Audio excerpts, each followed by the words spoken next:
Que a graça e a paz do nosso Senhor Jesus Cristo seja abundante na tua vida, em teu coração. É com alegria que mais uma vez nós estamos chegando aqui no nosso canal para abençoar a sua vida com mais uma pré-aula da EBD. Se você ainda não me conhece, eu sou o professor evangelista Márcio Mainardes e estou aqui para ajudar alunos, professores da EBD, aqueles que amam as Escrituras, a entender, compreender melhor a palavra de Deus. Neste quarto trimestre de 2021, nós estamos estudando a respeito do apóstolo Paulo, lições da vida e ministério do apóstolo dos gentios para a Igreja de Cristo. E olha, nós já estamos chegando ao final, estamos chegando próximo ao final de mais um trimestre abençoado. Nós estamos na lição de número 12, a coragem do apóstolo Paulo diante da morte. O nosso texto áureo está na segunda carta de Paulo aos Coríntios, capítulo 4 e o versículo 11. Nós vamos estar falando a respeito deste versículo, lendo também um contexto já aqui na nossa pré-aula. A verdade prática da nossa lição diz que o Espírito Santo nos prepara para sofrer por Jesus Cristo e suportar as angústias e aflições na obra de Deus. A leitura bíblica em classe, ou seja, o texto que você vai trabalhar na sua classe, está em Atos dos Apóstolos, o capítulo 21, os versículos 7 ao 15. Uma dica importante para o professor, para o aluno, para aquele que está estudando a palavra de Deus, utilizando-se das revistas da CPAD, das lições bíblicas, é olhar para o objetivo geral da lição.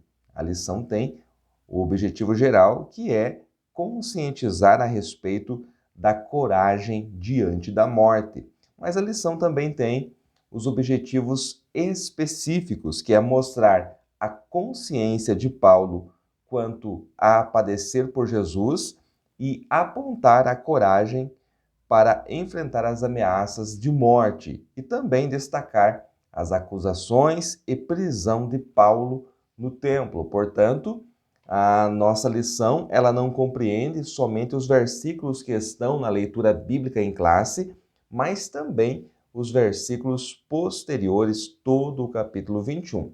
O ideal é que você já tenha lido também o capítulo anterior, o capítulo 20 de Atos dos Apóstolos, e os posteriores, 22, 23, 25, até o final do livro de Atos dos Apóstolos, para que você entenda aí tudo o que aconteceu durante o ministério do apóstolo Paulo e que foi narrado por Lucas. Olha, se você não é inscrito neste canal, inscreva-se. Toda semana nós estamos aqui trazendo mais um vídeo para você, para abençoar a sua vida. Então inscreva-se neste canal, nos ajude na divulgação dos nossos vídeos, divulgue no WhatsApp, no Facebook, no Instagram, no Telegram, onde for possível, onde você estiver, divulgue os nossos vídeos, porque se é bom para você, pode ser bom também para outras pessoas, né, que vão ser abençoadas. Inscreva-se no canal, deixe o seu like, deixe também o seu comentário. Na medida do possível, eu respondo todos os comentários. Nós vamos estar aí juntos também em 2022, comentando as lições bíblicas da CPAD. A coragem do apóstolo Paulo diante da morte. Olha, falar de morte não é nada agradável. Veja bem, você que é professor ou pregador da palavra, você sempre evita essa temática de morte. Por quê? Porque não é atrativo. As pessoas se sentem incomodadas quando se fala em morte. Acontece que é o nosso assunto aqui hoje, a coragem do apóstolo Paulo diante da morte. Então, antes de falar especificamente do apóstolo Paulo diante da morte, nós temos que analisar o que é morte. E morte é separação. A morte traz separação. da família, da sociedade, do esposo, dos filhos, dos irmãos. Então, ninguém quer passar por isso, portanto, evita este assunto. Agora, é uma certeza que nós temos, é que todos nós, se Jesus não voltar durante os nossos dias, iremos passar pela morte. Então, a morte é uma certeza. Mas nós precisamos definir o que é morte, porque existe três tipos diferentes de morte. Existe a morte física, que é o assunto desta lição aqui. Existe a morte espiritual e a morte eterna. A morte física todos podem passar, todos podem enfrentar. Cristãos ou não cristãos, justos ou ímpios, todos podem passar pela morte, todos passam pela morte, melhor dizendo. Mas a morte física, ela não é o fim. A vida após a morte, seja para o justo, seja para o cristão ou para o não cristão. A diferença é no destino, onde você vai viver a eternidade. Essa é uma pergunta evangelística, porque há vida sim após a morte. Então, a morte física não é o fim de tudo, mas existe também a morte espiritual. A morte espiritual, ela é demonstrada no fato do homem estar longe de Deus, quando o homem se afasta de Deus, quando ele vive a sua própria vida, quando ele tenta seguir independente de Deus, ele está separado do Criador, está separado do Senhor, portanto, ele está morto espiritualmente. Mas mesmo dentro das nossas igrejas cristãs, há pessoas que estão mortas, elas estão ali, elas já professaram a fé, talvez sejam até batizadas nas águas ou até com o Espírito Santo, mas elas estão mortas espiritualmente porque ao longo da caminhada se afastaram de Deus. Mas a morte espiritual não é o fim de tudo. Há sim chance desta pessoa voltar à vida, de Deus reviver, trazer um avivamento, trazer vida novamente a esta pessoa, desde que ela abra o coração e queira estar perto do Senhor. Então, a segunda morte aí é a morte espiritual. Mas existe também a morte eterna, e esta é a morte final. Para esta não há solução. Para aqueles que morreram, morreram sem decidirem sua vida a Cristo e forem condenados, estão condenados a partir do momento ali que eles passarem pelos juízos, né? Aos homens está ordenado morrer uma só vez, vindo depois o juízo. Então, estas pessoas, elas estarão mortas eternamente. A morte eterna, não há volta, não há solução. É interessante que Deus disse a Adão e Eva lá no jardim que o dia que eles comessem, né, do fruto, daquele fruto que Deus falou para não comer, eles morreriam. E certamente após Eva comer, Adão ficou esperando que ela caísse morta, mas isso não aconteceu. Então ele come também e aparentemente nada acontece, mas aconteceu sim. No momento em que eles desobedeceram a Deus, eles morreram espiritualmente. Então, na queda do homem, episódio narrado em Gênesis 3, o homem morreu imediatamente após desobedecer ao Senhor. E esta morte é a morte espiritual. Somente muitos anos depois, Adão veio a morrer fisicamente. Se você olhar ali para as genealogias que estão descritas em Gênesis, você vai ver que Adão viveu muitos anos, só então morreu fisicamente, mas a morte espiritual foi no ato da desobediência. Por isso é importante, quando falamos em morte, de qual morte nós estamos falando? Morte física, morte espiritual ou morte eterna? O assunto da nossa lição hoje Paulo diante da morte, é a morte física. E por que que Paulo tinha tanta coragem, enfrentava a morte com tanto ímpeto? Este é o tema da nossa lição de hoje. Agora, Antes de eu avançar um pouquinho mais, eu preciso trazer aqui um debate, trazer aqui uma pergunta muito importante. Pode existir crente com medo da morte? Pode uma pessoa que frequenta a igreja, que é batizado nas águas, ter medo da morte? A resposta é: pode. Infelizmente, crente há muitos com medo da morte. Cristão, pessoas salvas em Cristo, pessoas que estão num relacionamento íntimo com o Senhor Jesus, que entendem a palavra, que estudam a Bíblia, que sabem a doutrina, tanto a doutrina do pecado, a martirologia, quanto a ressurreição, quanto a soteriologia. Essas pessoas podem ter medo da morte? Não, não podem. Eu não tenho medo da morte. Você que está firmado em Cristo não tem medo da morte. Por quê? Porque nós estamos seguros, nós temos plena convicção, nós vivemos por fé, nós estamos escondidos em Cristo e nada pode nos separar do amor de Cristo. Nós não lemos isso? Nós não pregamos isso? Nada, nem perigo, nem espada, nem a morte pode nos separar do amor de Cristo, do amor de Deus que está em Cristo Jesus, que nos uniu num laço, numa aliança. Então nós estamos escondidos em Cristo de tal maneira que nada pode nos separar de Cristo. Se nada pode me separar de Cristo, então não há o que temer, nem a morte. Olha só, pense nisso. O apóstolo Paulo, ele não temia a morte. Antes mesmo de iniciar o seu ministério, Deus já havia revelado a Ananias, homem de Deus, que Paulo padeceria pelo nome de Jesus. Isso está registrado lá em Atos, capítulo 9, no versículo 15, quando Deus manda Ananias ir até Saulo, porque ele era um vaso escolhido para anunciar o nome de Jesus entre os gentios. Ananias temeu, mas Deus diz no versículo 16, o próprio Senhor Jesus Cristo diz no versículo 16 que Ananias não tinha o que temer, porque Saulo, que mais tarde é chamado de Paulo, ele teria que padecer muito pelo nome de Jesus. Então, antes mesmo de iniciar o seu ministério, já fora revelado que ele enfrentaria muitas tribulações pelo nome de Jesus Cristo.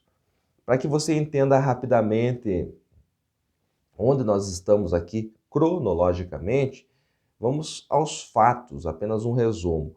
Depois da emocionada despedida dos obreiros de Éfeso, isto aconteceu no capítulo 20, lá em Mileto. De Mileto, Paulo mandou chamar ali os bispos, os presbíteros de Éfeso, e os reuniu. Ali teve uma emocionada despedida. Este foi o assunto da lição de número 9. Se você não assistiu o nosso vídeo da pré-aula de número 9, está aqui no nosso canal.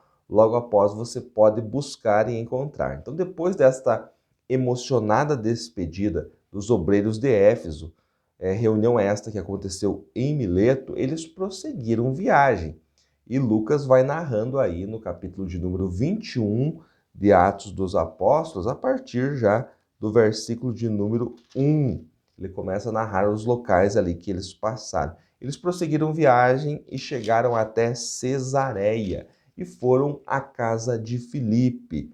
Atos capítulo 21 e o versículo de número 8. No dia seguinte, partindo dali, Paulo e nós que com ele estávamos, chegamos a Cesareia e entrando na casa de Filipe, o evangelista, que é um dos 7, ficamos com ele. O que Lucas quer dizer com um dos 7?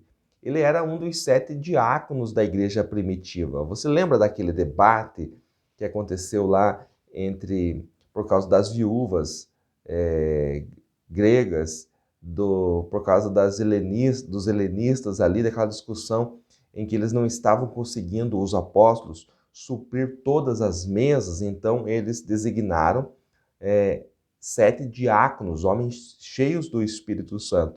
E entre esses 7 homens estava Estevão, também estava Filipe, mas na verdade Filipe se mostrou um grande evangelista, desceu a Samaria, capítulo de número 8, pregou ao eunuco da rainha da Etiópia e Deus o usou poderosamente a ponto de arrebatá-lo de um lugar e levar ele para outro lugar. Assim que ele termina de ministrar ao mordomo, ao, ao funcionário ali da rainha da Etiópia, o Espírito do Senhor o arrebata e ele aparece no exato momento em outro local bem distante. Veja os feitos extraordinários que aconteceram através de Filipe. Portanto, Filipe aqui é chamado de evangelista e não mais de diácono. Filipe tinha 4 filhas que profetizavam. Isso está no versículo de número 9. Tinha 4 filhas, 4 moças virgens que profetizavam. Este é o dom da profecia. Atente você que está estudando a palavra de Deus, Atos 21:9, as 4 filhas de Filipe, aqui fala do dom de profecia. Mas quando nós continuamos a ler, diz o versículo de número 10, e demorando-nos ali por muitos dias, chegou da Judéia um profeta por nome Ágabo. Ágabo, um profeta, não era alguém com o dom de profecia, como as moças, filhas de Filipe. Mas esse profeta aqui é aquele de Efésios 4:11, um dos 5 ministérios. Tem o ministério lá do apóstolo, tem o ministério do pastor e tem o ministério de profeta, de evangelista, de mestre. Este profeta aqui, como Ágabo, é o profeta de Efésios 4:11. Não é o dom de profecia, mas o ministério de um profeta. O profeta de Deus, ele fala e acontece, mas nada disse, veja que Ágabo nada disse sobre a morte de Paulo, porque naquele instante Paulo não morreria, somente depois de alguns anos. Por isso que Ágabo profetiza ali que ele será preso, tomando a cinta de Paulo, ele faz esta ilustração, utilizando a diversidade de dons, né? A criatividade do profeta, ele ministra dizendo o que aconteceria com Paulo na sequência, mas nada fala sobre a morte, por isso que Paulo tinha tanta certeza que ele não seria morto em Jerusalém, nem em Cesareia, porque não fora revelado da parte do Senhor ao profeta. Mas só para que você entenda aqui, não é o assunto principal da lição, mas essa questão entre o dom de profecia e o ministério de profeta. Há quem diga que não existe profeta no Novo Testamento, existe sim. Leia Atos 13, que você vai ver que na igreja de Antioquia já existia profetas. E veja que Ágabo também era profeta. E este profeta é o profeta de Efésios 4:11, não apenas o dom de profecia. Agora, algo que eu preciso destacar aqui nesta pré-aula, eu não estou seguindo, irmãos, os 3 tópicos aqui. Algumas pessoas reclamam disso. A minha proposta é outra, é falar do assunto em si de forma geral, sem se prender aos tópicos que estão muito bem explicados pelo pastor Lenay Cabral na sua lição. Então você já tem a revista, eu estou acrescentando algo para você aqui em poucos minutos, que você soma com o que já aprendeu na revista, já leu na revista, com o que você já pesquisou aí nos seus livros, nas suas enciclopédias, dicionários, bíblias de estudo, e com certeza você fará uma bela aula. Eu já estou encerrando esta pré-aula, mas eu preciso dizer para você que a coragem de Paulo não era ele mesmo, não era ele que era bom, mas o Espírito Santo. E você vê isso em Atos 21:13. Então, o Espírito Santo que nele atuava é que dava esta ousadia e esta coragem, porque assim que Ágabo profetizou, os irmãos queriam ou não queriam que ele fosse a Jerusalém e tentaram de todas as formas fazer Paulo desistir desta viagem, mas ele não desistiu e disse: porque eu estou pronto não só a ser ligado ou a ser preso, mas ainda a morrer em Jerusalém pelo nome do Senhor Jesus Cristo. Então ele estava disposto a morrer em Jerusalém ou em Roma, seja onde fosse. Você sabe muito bem que anos mais tarde ele vai ser morto. Mas veja as sequências dos fatos. Quando você chega aqui em Atos 21, você já precisa se preparar porque Paulo vai ser preso, né? Ele vai... Há esse alvoroço no templo a partir do versículo 27 do capítulo 21, e ele vai ser preso em Jerusalém, vai ficar ali na fortaleza de Antônia, mas ele vai para Cesareia mais tarde. Ele vai para Cesareia, e em Cesareia ele ficará preso durante 2 anos, lá em Cesareia, onde estava morando o Filipe.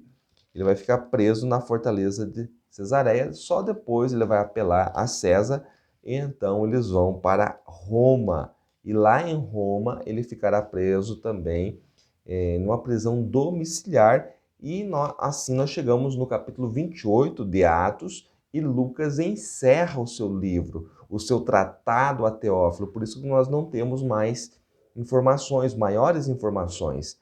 Mas o certo é que dessa primeira prisão, Paulo sairá e sairá com vida. Ele não estava em uma masmorra, ele estava preso numa casa, uma prisão domiciliar, e desta ele sairá com vida. Mais tarde ele será preso novamente, e então, em outra prisão, ele escreve aquilo que está em 2 Timóteo, capítulo 4, quando ele diz: combati o bom combate, acabei a carreira, guardei a fé. Então, este é um outro momento da vida de Paulo, por volta do ano 67, quando ele vai ser martirizado em Roma. Ele não temia a morte. Ele tinha uma convicção muito grande que o Senhor estava com ele. E por que é que ele não temia a morte? Porque ele sabia que o Jesus Cristo que apareceu a ele no caminho de Damasco, esse Jesus Cristo estava com ele e estava vivo. Por isso que ele não temia a morte, porque ainda que viesse a morrer, como morreu martirizado, decapitado, ele sabia, tinha convicção, tinha fé que estaria com Cristo para todo o sempre. Eu não li com vocês o nosso textuário e eu quero encerrar com ele, mas eu gostaria que você abrisse a sua Bíblia em 2 Coríntios, capítulo 4, e o versículo 8 diz assim: em tudo somos atribulados, mas não angustiados, perplexos, mas não desanimados, perseguidos, mas não desamparados, abatidos, mas não destruídos. Veja que esse homem que passou por tantas prisões, por tantos açoites, quando ele escreve e trata do assunto, ele traz uma palavra de esperança. Por mais que ele diga, fale a respeito de angústia, de tribulação, de estar perplexo, ele diz: jamais desanimados, jamais desamparados. Veja o que ele diz na sequência, versículo 10. Trazendo sempre, por toda parte, a mortificação do Senhor Jesus no corpo, para que a vida de Jesus se manifeste também no nosso corpo. E assim nós, que vivemos, estamos sempre entregues à morte, por amor de Jesus, para que a vida de Jesus se manifeste também na nossa carne mortal. E este é o nosso versículo de ouro, nosso texto áureo, 2 Coríntios, capítulo 4, versículo 11. Se você continuar a leitura, você vai ver que ele volta a falar de não desfalecer, volta a falar de enfrentar a morte, ainda que o homem interior se corrompa, ainda que o homem exterior, ainda que o homem exterior se corrompa, o interior contudo se renova. É o versículo 16. Ele diz que a leve e momentânea tribulação produz um peso eterno de glória. E ele começa a levar os irmãos de Corinto a um nível espiritual, a se desligarem do nível material e os levar para o nível espiritual. E assim continua no capítulo 5, falando da certeza daqueles que estão em Cristo, que se a casa aqui se desfizer, a casa que ele diz é o corpo. Nós temos uma mansão, uma casa não feita por mãos, uma casa eterna nos céus. Então ele traz uma palavra de esperança para os irmãos em Corinto, que nem a morte poderia roubar a alegria deles. Que assim seja contigo também.